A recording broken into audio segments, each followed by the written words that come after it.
جنات اور جادو ایک ایسی حقیقت جس کے وجود سے انکار ایک مسلمان کے لیے ممکن نہیں، کیونکہ ان کا ذکر واضح طور پر اسلامی روایات اور قرآن مجید کے اندر موجود ہے۔ یہ دونوں الفاظ یعنی جنات اور جادو ایک دوسرے سے جڑے ہوئے ہیں، کیونکہ جادو دراصل شیطانی جنات کی مدد کا ہی نام ہے، اور اسے کرنے والا یا کروانے والا دونوں ہی دین اسلام سے خارج ہو جاتے ہیں، کیونکہ جادو کے اندر اللہ تعالیٰ کو چھوڑ کر جنات سے مدد مانگی جاتی ہے، جو کہ سراسر شرک ہے۔ اسی لیے اسلامی شریعہ قانون کے اندر اگر کسی پر جادوگر ہونا ثابت ہو جائے تو اس کی سزا صرف اور صرف موت ہے۔ انسان کی یہ فطرت ہے کہ وہ مستقبل اور غیب کی باتیں جاننے کے لیے ہمیشہ بے قرار رہتا ہے، جس سے انبیاء کرام بھی محفوظ نہیں۔ اسی لیے حضرت ابراہیم علیہ السلام نے بھی ایک بار اللہ تعالیٰ سے کہا کہ آپ مجھے دکھائیں کہ آپ کیسے قیامت کے بعد مردوں کو زندہ کریں گے۔ اللہ تعالیٰ نے فرمایا کہ کیا تمہیں اس پر یقین نہیں ہے؟ ابراہیم علیہ السلام نے جواب دیا کہ مجھے یقین ہے، لیکن میرے دل کی تسلی ہو جائے گی۔ اللہ تعالیٰ نے فرمایا کہ اے ابراہیم 4 پرندے لو، ان کے ٹکڑے ٹکڑے کر ڈالو، پھر ہر ایک ٹکڑا ایک ایک پہاڑ پر رکھ دو، پھر ان کو آواز دو تو چاروں پرندے تمہاری طرف دوڑتے ہوئے آئیں گے، اور جان لو کہ اللہ تعالیٰ غالب اور حکمت والا ہے۔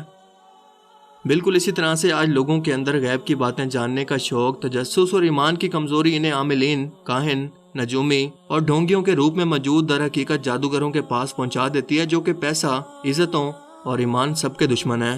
جنہوں نے باقاعدہ اسے ایک کاروبار بنا رکھا ہے اور آپ کے سامنے پورا ایک مینیو پیش کرتے ہیں، مثلاً قسمت کا حال، کاروبار میں ترقی، محبوب آپ کے قدموں میں وغیرہ وغیرہ، جن کے جھانسے میں کئی پڑھے لکھے لوگ بھی آ جاتے ہیں۔ مگر اللہ پاک قرآن کریم کے اندر واضح طور پر یہ فرماتے ہیں کہ کہہ دو کہ جو مخلوق آسمان اور زمین میں ہیں، ان میں سے کوئی بھی غیب کا علم نہیں رکھتا سوائے اللہ کے، جس سے ثابت ہوا کہ انسانوں میں سب سے افضل انبیاء کرام، نہ جنات اور فرشتوں سمیت کوئی بھی مخلوق آنے والے وقت یا تقدیر کے فیصلوں کو نہیں جانتی سوائے اللہ کے۔ مگر سوال یہ ہے کہ پھر یہ عاملوں کے بیس کے اندر موجود جادوگر اکثر آپ کی ذاتی زندگی کی باتوں کو بنا بتائے کیسے جان لیتے ہیں؟ اور سب سے اہم کہ ان جادوگروں کی پہچان دراصل ہے کیا جو کہ یہ آپ سے چھپاتے ہیں؟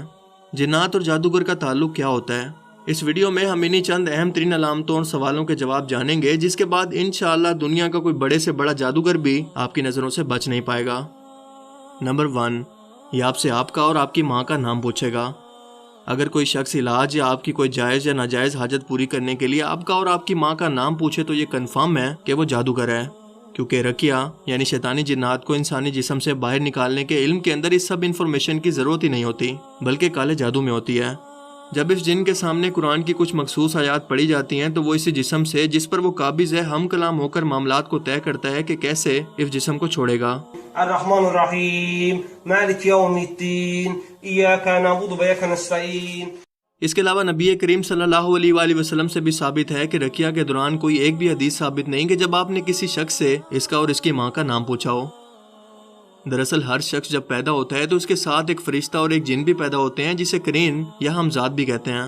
یہ جن پوری زندگی انسان کے ساتھ رہتا ہے اور اس کو ہر برے کام کے لیے اکساتا رہتا ہے، اور اگر انسان مسلسل کسی گناہ کے اندر پڑا رہے تو یہ طاقتور ہو کر انسان سے مزید بڑے بڑے گناہ کرواتا ہے، اور اگر آپ کا ایمان مضبوط ہو تو یہ کمزور ہو جاتا ہے۔ صحابہ کرام نے آپ صلی اللہ علیہ وآلہ وسلم سے پوچھا کہ کیا وہ جن آپ کے ساتھ بھی ہے؟ آپ صلی اللہ علیہ وآلہ وسلم نے فرمایا کہ ہاں میرے ساتھ بھی ہے، پر وہ مسلمان ہو چکا ہے اور مجھے نیکی کی ہی دعوت دیتا ہے۔ جادوگر ہمیشہ ایک جن کے ساتھ معاہدہ کرتے ہیں جس میں یہ طے ہوتا ہے کہ جن کو کیا فائدہ ملے گا، اور اس کے بدلے میں یہ جادوگر کے ہر ناجائز کام کو کرے گا۔ جب آپ ان کو اپنا اور اپنی ماں کا نام بتاتے ہیں تو ایک طرف تو یہ آپ کو اپنی ماں کے نام سے بلا کر آپ کی تذلیل کرواتے ہیں، کیونکہ انسانوں کے اندر نسل باپ کی طرف سے بڑھتی ہے نہ کہ ماں کے نام سے۔ اس طرح سے انسانوں کو یہ ایک ناجائز مخلوق کے طور پر اقرار کرواتے ہیں، اور دوسرا اس انفارمیشن سے جادوگر کا جن اور آپ کا ہمزاد کلام کرتے ہیں اور آپس میں بات چیت کر کے آپ کی پرسنل باتوں کا پتہ آپ کے ہمزاد سے لگواتے ہیں، جو کہ ہمیشہ آپ کے ساتھ ہی رہتا ہے۔ اسی لیے اکثر یہ جادوگر آپ کو ایسی شودہ بازیاں دکھا کر اپنا گرویدہ بنا لیتے ہیں اور آپ کہتے ہیں کہ یہ بابا جی تو بہت پہنچے ہوئے ہیں، یہ تو علم غیب بھی جانتے ہیں، جبکہ در حقیقت آپ کے کمزور ایمان کی وجہ سے آپ کا ہمزاد طاقتور ہو کر دوسرے جن سے بات کر پاتا ہے۔ یہ آپ کی صرف ان تھوڑی بہت باتوں کو جان سکتے ہیں جو کہ آپ کے ماضی میں گزر چکی ہیں۔ اس کے علاوہ یہ مستقبل کے بارے میں کچھ نہیں جانتے، اور نہ ہی وہ باتیں جانتے ہیں جو کہ آپ آگے کرنے والے ہیں۔ یعنی اسی وقت اگر کوئی شخص اس جادوگر پر حملہ کر دے تو اس کا جن اس جادوگر کو کچھ بھی نہیں بتا پائے گا، لیکن جو ماضی آپ کا گزر چکا ہے اور یہ جادوگر اسے بدل بھی نہیں سکتا، بلکہ صرف کچھ چھوٹی موٹی باتوں کا پتہ لگا سکتا ہے، تو آپ کو اس سے متاثر ہونے اور گھبرانے کی بھلا کیا ضرورت ہے؟ امام احمد بن حنبل ایک بار بازار میں موجود تھے تو آپ نے دیکھا کہ ایک شخص کے پاس لوگوں کا ہجوم ہے، اور وہ ہر شخص کو یہ بنا دیکھے بتا رہا ہے کہ اس کی گندم کے دانوں کی بوری کے اندر کتنے دانے موجود ہیں۔ لیکن جب امام احمد بن حنبل کی باری آئی تو یہ شخص کچھ نہیں بتا پایا۔ وہاں موجود لوگ یہ سب دیکھ کر حیران رہ گئے اور ان سے سوال کیا کہ ایسا کیوں ہوا؟ امام احمد نے فرمایا کہ جب تم لوگ اپنی گندم کے دانوں کو گنتے ہو تو تمہارا ہمزاد بھی تمہارے ساتھ ہی موجود ہوتا ہے، جو کہ اس جادوگر کے جن کو یہ تعداد بتا دیتا ہے، جبکہ میں نے ان کو گنا ہی نہیں، اسی لیے نہ میرے ہمزاد کو پتہ چلا اور نہ ہی اس جادوگر کے جن کو۔ نمبر 2، علاج کے نام پر آپ کے پسینے والے کپڑے اور عجیب و غریب قسم کی چیزوں کو مانگنا۔ اگر کوئی شخص علاج کے نام پر آپ کے جسم سے ٹچ شدہ کوئی بھی شے، مثلاً پسینے والے کپڑے، جسم کے بال یا ناخن وغیرہ کچھ بھی مانگے تو سمجھ لیں کہ یہ شخص جادوگر ہے، کیونکہ ان چیزوں کی کالے جادو کے اندر ضرورت ہوتی ہے، جو کہ جادو کے وقت آپ کی طرف نسبت کر سکیں گی، یا انہیں بتانا مقصود ہوتا ہے کہ کس شخص پر جن نے اثر انداز ہونا ہے۔ اگر کوئی شخص آپ سے کسی طرح کے مخصوص رنگ اور خصوصیات کے جانور، مثلاً الو، کالا کوا یا کالا مرغا یا مرغی وغیرہ مانگے تو وہ شخص یقیناً جادوگر ہے، کیونکہ اس کا مقصد اللہ تعالیٰ کے حکم یعنی قربانی کی توہین ہے، جو کہ صرف اور صرف اللہ تعالیٰ کے نام پر کی جاتی ہے، مگر یہ قربانی یہ جادوگر اس جن کے نام پر اور اس کا نام لے کر قربان کرتے ہیں، اور پھر اسے ایک ایسی جگہ پر دفنانے کا کہتے ہیں جہاں پر انسانوں کا آنا جانا بالکل نہ ہو، یعنی کوئی ایسی ویران جگہ جہاں پر یہ جن آ کر اس قربانی کو کھا سکے۔ نمبر 4، یہ آپ کو کوئی مخصوص تعویذ لکھ کر دے گا اور کہے گا کہ اسے کھولے بغیر کسی جگہ پر رکھ دینا ہے یا دبا دینا ہے، جس میں عجیب و غریب قسم کی لائنز اور ذائچے بنے ہوں گے، فرشتوں کے بھی نام لکھے ہوں گے، اکثر میں قرآنی آیات بھی لکھی ہوتی ہیں، مگر انہیں توڑ مروڑ کر اور نجاست سے، تاکہ اللہ تعالیٰ کی، اس کی مخلوق کی اور اس کی کتاب کی بھی توہین ہو سکے، کیونکہ قرآن کریم کو اللہ تعالیٰ نے انسانوں کو سمجھ کر ان کی ہدایت کے لیے اتارا ہے، نہ کہ اسے گلے میں ٹانگنے کے لیے۔ یہ انہی جادوگروں کا طریقہ ہے، نہ کہ مسلمانوں کا۔ سولوجیکلی طور پر اگر ان تعویذوں کے اندر کچھ بھی خیر ہے تو بہتر ہے کہ آپ ایک USB لیں اور اس میں پورا قرآن پاک کاپی کر کے اس USB کو ہی گلے میں ٹانگ لیں، یعنی تعویذوں میں کسی صورت کوئی خیر نہیں ہے۔ نمبر 5، ایسی مشکوک قسم کی قرآنی آیات کو پڑھنا جو کہ دھیمی آواز میں ہو اور آپ کو سمجھ میں نہ آئے۔ بعض اوقات یہ جادوگر شروعات کے اندر کوئی قرآنی آیات پڑھتے ہیں اور بعد میں دھیمی آواز کے اندر اپنا شیطانی کلام پڑھنا شروع کرتے ہیں، تاکہ آپ کو یہ لگے کہ آپ کو کسی قرآنی آیت کا دم کیا جا رہا ہے۔ نمبر 6، یہ آپ کو کوئی ذائچے اور مخصوص لائنز بنا کر دے گا جس میں کوئی آیات یا نمبر لکھے ہوں گے جس کا دور دور تک اسلام سے کوئی تعلق نہیں، اور اگر کوئی ایسا کرے تو وہ جادوگر ہے۔ نمبر 7، اکثر یہ آپ سے کہیں گے کہ آپ کو اس عمل کے دوران 3 سے 5 دن تک ایک اندھیرے کمرے کے اندر بالکل بند رہنا ہے، کسی سے کوئی بات نہیں کرنی یا نہانا نہیں ہے، تو آپ سمجھ لیں کہ یہ جادوگر ہے، اور جن کو آپ پر حاوی کرنے کے لیے اس کا من پسند ماحول بنا رہا ہے، کیونکہ اکیلے شخص پر ہی شیطان جلدی حملہ کرتا ہے۔ نمبر 8، یہ آپ کو کہہ سکتے ہیں کہ پانی کو کچھ دن تک ہاتھ مت لگانا، یعنی نہ نماز کے لیے وضو کرنا اور نہ ہی اس سے نہا کر پاک صاف ہونا، بس پانی سے دور رہنا، تاکہ اس انسان کے جسم کو پلید کروا کر شیاطین کو اس پر حملہ کروایا جا سکے، جو کہ ان کا من پسند ماحول ہے۔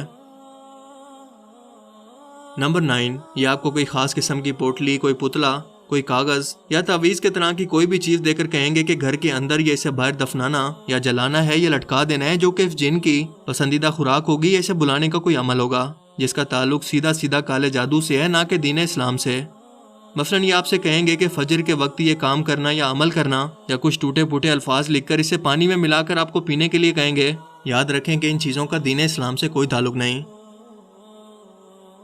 نمبر 10، اگر کوئی شخص یا کوئی عورت آپ کو آپ کا ماضی یا اس سے جڑے کوئی واقعات بتا کر یہ بتانے کی کوشش کرے کہ اس کو تو سب باتوں کا علم ہے اور وہ تمام غیبی مخلوقات کو دیکھ بھی سکتا ہے اور ان سے بات بھی کر سکتا ہے، پھر چاہے اس کا حلیہ لمبی داڑھی والا، سر پر امامہ ہو اور اس کا چہرہ جتنا بھی نورانی مرضی ہو، وہ شخص یقیناً جادوگر ہے، اور اس کی وجہ ہم اوپر جان چکے ہیں کہ یہ سب کی سب معلومات آپ کے ہمزاد جن سے نکلواتے ہیں۔ یہ نہ تو آپ کا مستقبل جانتے ہیں اور نہ یہ جانتے ہیں کہ آپ اس وقت دل کے اندر کیا سوچ رہے ہیں، اسی لیے کوئی ایسا شخص جو کہ مشکل اور پریشانیوں کے اندر گھرا ہو، وہ مجبوراً ان سے متاثر ہو جاتا ہے کہ یہ باتیں تو صرف اور صرف اللہ اور میرے درمیان تھی، اسے یہ سب کیسے پتا؟ اس طرح سے خود پر یقین کروا کر یہ آپ کو مستقبل میں ہونے والی باتوں کا بتائیں گے، جو کہ 99% تک بالکل جھوٹ ہوں گی، کیونکہ اللہ کے رسول صلی اللہ علیہ وآلہ وسلم نے فرمایا کہ جنات کی رسائی پہلے آسمان تک ہوتی ہے اور یہ وہاں پر کان لگا کر فرشتوں کی باتیں، انسانوں کی قسمت کے متعلق فیصلوں کو سن لیتے ہیں اور ایک بات کے اندر 99 جھوٹ کو ملا کر ان جادوگروں کو بتاتے ہیں، تاکہ انسان گمراہ ہو اور اللہ تعالیٰ کی ذات پر اس کا ایمان کمزور ہو، جبکہ دوسری طرف حقیقی اللہ والا شخص وہی ہوگا جس کا کردار اس کی گواہی دے گا، جس کے چہرے سے لے کر حلیے تک اور لباس سے لے کر گفتگو تک ہر چیز کے اندر آپ کو اللہ تعالیٰ کی یاد آئے گی، آپ خود کو اللہ تعالیٰ کے قریب محسوس کریں گے۔ وہ نہ تو آپ کا نام پتہ پوچھے گا، نہ ہی کسی چیز کی ڈیمانڈ کرے گا اور نہ ہی اس کے پیسے لے گا، بلکہ اونچی آواز کے اندر بنا کچھ چھپائے مخصوص قرآنی آیات کی تلاوت کر کے جن پوزیشن کا علاج کرے گا، جو کہ سنت طریقہ بھی ہے، اور ایسے لوگ آج کے دور کے اندر آٹے میں نمک کے برابر ہیں۔ اللہ کے رسول صلی اللہ علیہ وآلہ وسلم نے فرمایا کہ اگر تم کسی ایسے شخص کے پاس گئے جو کہ ان دیکھی مخلوقات کو دیکھنے کا دعویٰ کرتا ہو، یعنی جادوگر ہو، اور تم نے اس پر یقین کیا تو گویا میری نبوت کا انکار کیا۔ مجھے امید ہے کہ آپ نے ان باتوں کو اچھی طرح سے نوٹ کر لیا ہوگا، اور جو لوگ بھی ان جادوگروں کے چنگل کے اندر کسی بھی طرح سے پھنس چکے ہیں، آپ ان لوگوں تک بھی ان باتوں کو پہنچائیں گے۔ اللہ تعالی ہمیں ہدایت دے اور نیک عمل کرنے کی توفیق عطا فرمائے، آمین۔ اور ہاں، اس ویڈیو کو لائک کر دینا، کیونکہ بہت سارے جادوگر اس کو ڈس لائک کرنے والے ہیں، اور ویسے بھی یہ ویڈیو دیکھنے کے بعد وہ یہ ضرور کہیں گے میں کیا کروں، پھر جاب چھوڑ دوں؟